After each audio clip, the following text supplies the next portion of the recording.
Real Housewives of Atlanta premiered last night. It is season Sweet 16, and I was nervous. I was on pins and needles because I haven't really been interested in watching like I had before. I was a diehard RHOA fan, but over the years, without Nene, it just seemed to dwindle and diminish for me. But they're back. And my first reaction is I think that the franchise can continue on in good hands with these set of girls. I think for the most part, they're all producers now. Were there two or three that were trying too hard? Sure.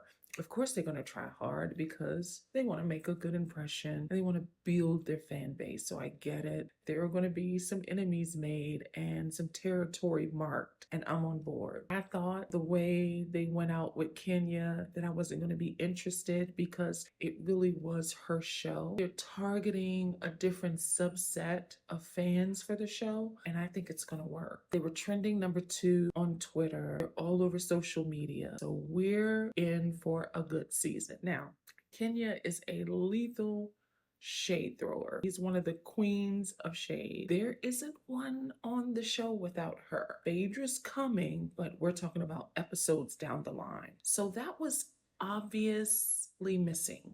That's an ingredient that is very important to the Atlanta franchise. And Kenya really didn't throw a whole lot. It was subtle last night. That's missing. Porsha's gotten better, but it's not lethal. Kenya's shade is deadly, and that's going to be missing from what I learned about the girls Shamea, Kelly, Britt, and Angela. I don't think that they have that level of lethal shade that Nene and Kenya have and Phaedra, but Phaedra's far out. My first initial reactions for Angie, I love that she felt relatable because she had like a wig malfunction. I think she's going to be perfect for the show. Kelly and Britt seemed to try so hard, and they were coming after Porsha because they know Portia's the queen, and they were coming after Kenya because they don't yet know that she's leaving the show. They were trying hard, but that's the job. That's the name of the game. I know that Britt is getting a lot of flack online. People don't like her. To me, everybody has a clean slate. From Phaedra, Britt, Kenya, them all. I'm giving everybody a clean slate, and I'm going to get to know them and learn more about them over the course of this season. First impression, Shamea is going to be a key. She's going to be a good time. Overall, I think we're back. Real Housewives of Atlanta got the shot in the arm that it needed. The season is looking promising. I like the storylines for the most part. I think I'm going to like Kelly a lot more than I liked her this episode. Angela, she is giving me a little bit of Cynthia, that she's going to be very careful and strategic because obviously Charles Oakley, the legend that he is a brand. But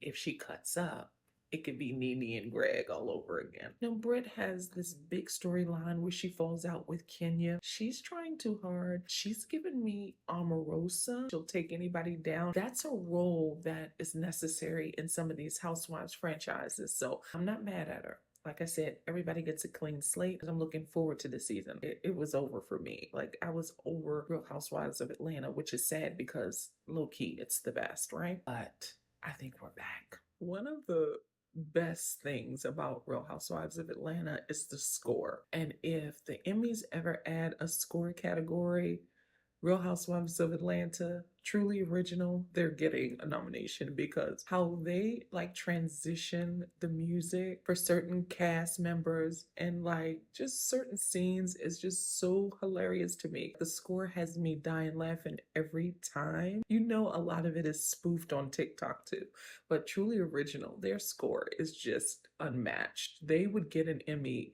if they were ever nominated in a score category, which doesn't exist at this point.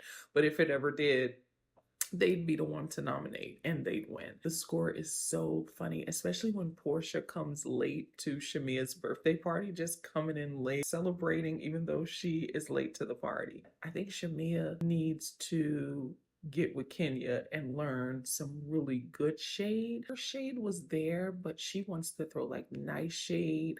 I think she wants to be okay with everybody.